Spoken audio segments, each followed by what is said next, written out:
So back to the graphing calculator. Let's go back and do that calculation one more time so we can analyze what's in there.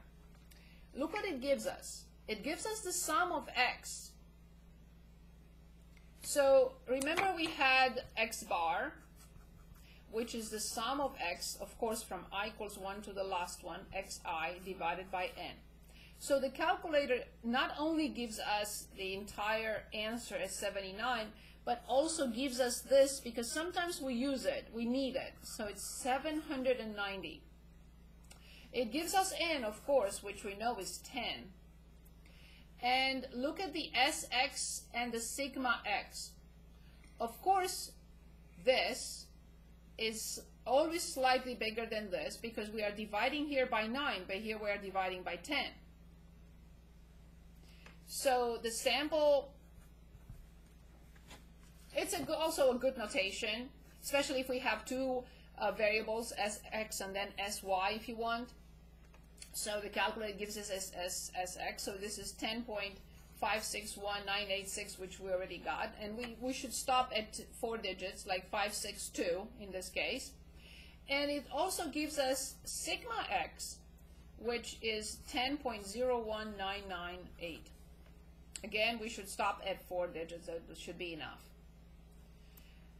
Okay, what does the sample standard deviation represent? It just gives how far any, what is the spread of the data, in other words. Okay, moving on to the variance. What is the variance? This is number 3.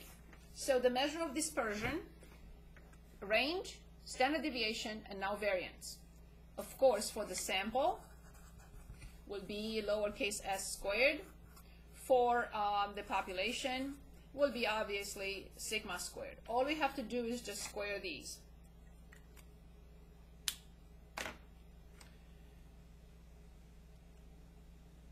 So we can go back to the graphing calculator. These newer graphing calculators have another option here.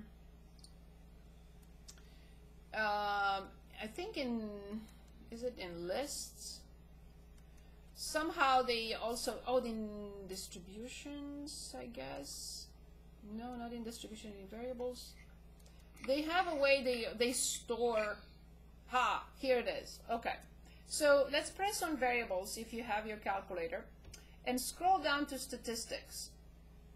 So I think it's just the last entry, and as you see we can select Sx already with all the digits, not just 4, and we can just square it and it gives us the answer. So in our example with those 10 students, 5555. Can I check that? Sure. I go back to calc, I rerun one variable statistics, and I can copy it from here and then square it. Not all calculators have this feature to press on variables and then scroll down to statistics, and then you can get the last entry. So when I do that with this calculator, I can also select sigma x. Of course I can enter it by hand and square it, that's fine too. And you don't have to have this feature. So sigma squared is 100.4.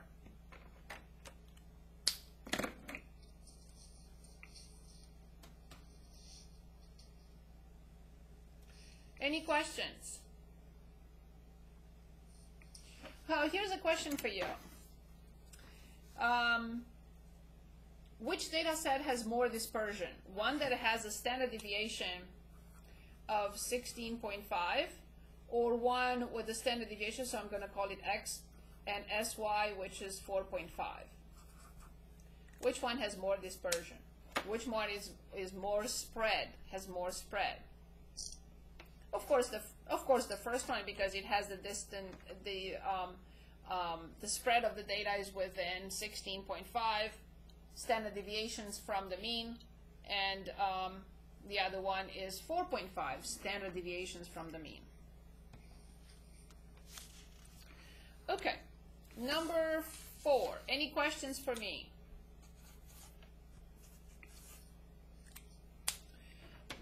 So we're going to talk about what normally happens for bell distributions, bell-shaped distributions. So this is called the empirical rule, careful, for symmetric bell-shaped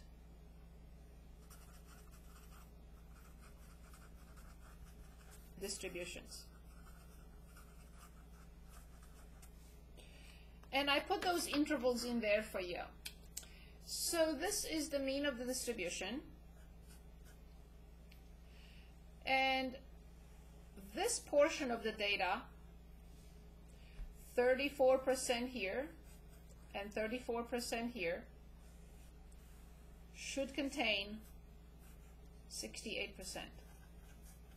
How did I get this point and how did I get this point? So this is x bar plus 1 sigma.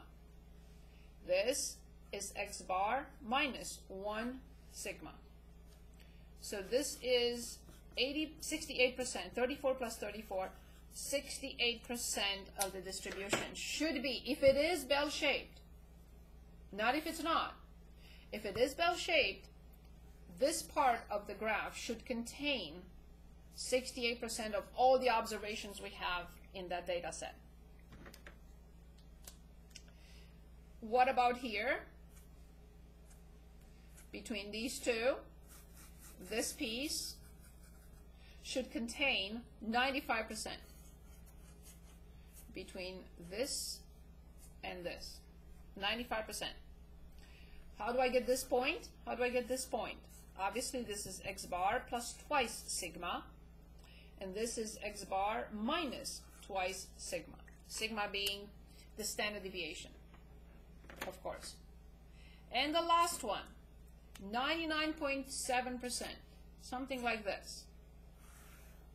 All this, 99.7%, should be between sigma minus x bar minus 3 sigma, and here x bar plus 3 sigma. And this is just for bell-shaped distributions.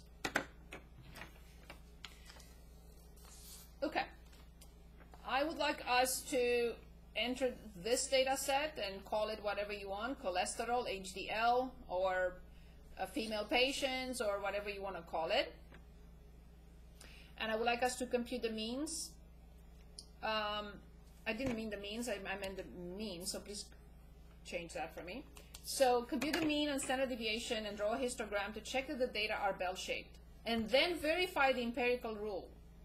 So let's enter the data set, find the mean, find the standard deviation, and then create a histogram, see if it's bell-shaped, because if it is bell-shaped, this should contain 68%, x bar plus 1 sigma, between x bar plus 1 sigma and between x bar minus plus or minus 2 sigma and x bar plus or minus 3 sigma. Since I'm using sigma, I would like to change the x bars into mu, so please correct that. It's okay, but we're talking about the population, so mu and sigma go together, so I don't want to confuse you. So this is the population mean, so it's mu. Please correct that. Mu. Mu plus or minus 1 sigma, because I'm using sigma, I have to use mu. Mu plus or minus 1 sigma, mu plus or minus 2 sigma, mu plus or minus 3 sigma. So let me share my screen. I did not enter the data, so let's enter the data. So save everything. Make sure everything is saved. So you have your information. So let's go to new data table in the left column. And let's enter these. How do you want to call it? I'm going to name it. I'm going to call it HDL data. HDL cholesterol. HDL, and then I'm going to enter. I can dictate while I enter. If you're ready, let me know. Ready? 41, 48, 43, 38, 35, 37, 44, 44, 44, 3 times, yes, 62, 75, 77, 58, 82, 39, 85, 55, 54, 67, 69, 69, 70, 65. I messed up. Hold on one second. I messed up something here. 55, 4, 67, 69.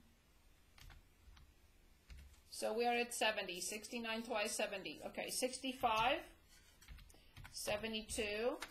You missed one of the 69s. Oh, I did. I get a point back. That's on. So 60. Right here. Thank you. So 69, 70, and I have 65, and then 72, and then 74, 74, 74, 60, 60, 60, 61, 62, 63, 64, 64, 64, 54, 54, 55, 56, 56, 56, 57, 58, 59, 45, 47, 47, 48, 48, 50, 52, 52, 53. So hopefully there are 54. Yay, there are 54. Okay, perfect. So let's save. We don't want to miss this. So save. I'm going to call it again HDL. I want to save all the results and everything, so save. So let's run our stat summary column. Yes, the column is HDL, and I want to see everything. I want to see the sum. I want to see the mean. I want to see the variance. I want to see the standard deviation. Let's see what is there. I want to see the median. I want to see the range. I want to see the minimum. I want to see the maximum. We haven't talked about the rest yet, but I want to see the mode. And that's about it. So now I am going to compute. It only lets me pick one statistic at a time. You have to keep the control button, and when you press control, it will allow you to select as many as you want. Okay. Thank you for reminding me to say that. Thank you. Is everyone okay? So here's what we have. For now, we have the mean, which is X bar 57.41. We have the standard deviation, which is lowercase s. I see it as 11.8058. I want to copy also the median, which is 56.5. I want to copy the range, which is 50. Minimum is 35, lowercase m, 35. Okay, max is 85. Say your screen. I'm just copying. And the mode, multiple modes. That's all I did. Yeah, thank you. Yes, I just copied. I copied X bar, which is the mean. I copied the standard deviation. I copied the median, the range, the minimum, and the maximum. Okay. Now I'm going to calculate X bar plus 1s and minus, plus or minus. Then I'm going to compute this, the plus or minus, of course the minus and the plus, and I'm going to compute this. Ready? Let's take the calculator. So 57.41 plus 11.8058,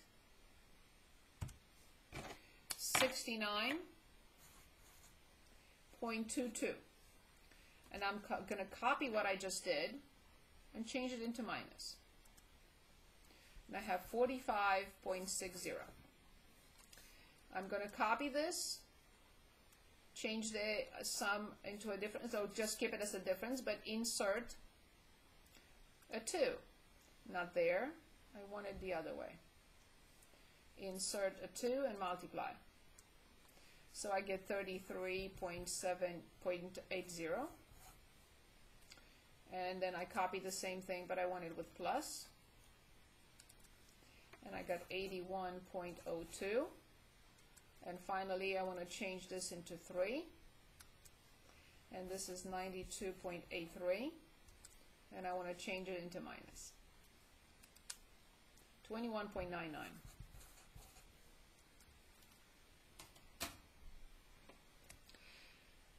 So I should have in the data set 68% between these two intervals, between these two numbers, this interval. 95% of the data set, of the observations in the data set, I should have this. And here 99.7%, I should have these. What I would like to do next is sort the data. So let's go back. I know I only have 5 minutes left, so I'm going to share. Any questions? Any questions? So we're trying to verify the rule. So let's go back to sharing.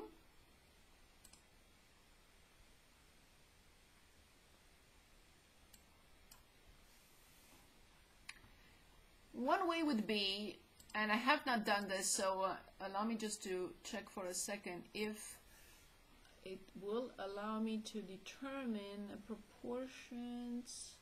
One sample, no regression. I just want to determine the exact percent in the data. I have not done that before, so let me see. So let's go back. And let me see here if it allows me to use nope, it does not allow me to use, it does, okay. So, percentile. In order to click on this, enter 30 for the 30th. I want to enter, so the 34th percentile. I have to explain percentiles first, so I can't, we haven't talked about percentiles and what they represent. Other statistic. No. So because it's such a big data set, we can determine where the 68% is, but I need to sort the data first. So go to sort. So okay, I want to sort HDL. It will create an additional column. I don't want to replace the column. I want to create a new column that will be sorted in ascending or, oh, what? Oh, yes, of course, ascending Again, I have to select in ascending order. I want to create a new column, and yes, everything should be okay now. So it gave us the sorted data in ascending order. So now I need to determine how many observations. I'm going to stop sharing for a second so I can explain on paper what I'm trying to do. So in order to verify that this is correct, after I have the data sorted from the minimum, which was 35, till 85, the 68% should be between observations that are 45.70 and 69.22. I have to count the number of observations between these two, and they should be about 68% of 54 observations. We have 54, so I didn't copy n. N is 54. So 54 multiplied by 0.68%, I should have roughly 37 observations, but I have to count them. Roughly 37 observations should be between 45.6 and 69.2. Then I will repeat I will look at the data between 35 and 85, and between the entry 33.8 and the entry 81.02, I should have roughly 95% of the data. What does that mean? Again, 54 multiplied by 0.95, I should have about 51 entries. So 51 observations. And again, I will look between 21.99 and 92.83 and make sure that I have how many observations again? 54, almost all of them, 99.7. So 0.997, it should be 53, of course. Almost all of them. They should be between 21.99 and 82, and they are. 21.99 is here and 92.83 is here. So of course, the last one is clear. It's done. But we have to verify, and I don't want to hold you over. I know it's time. So we will start with this next time by verifying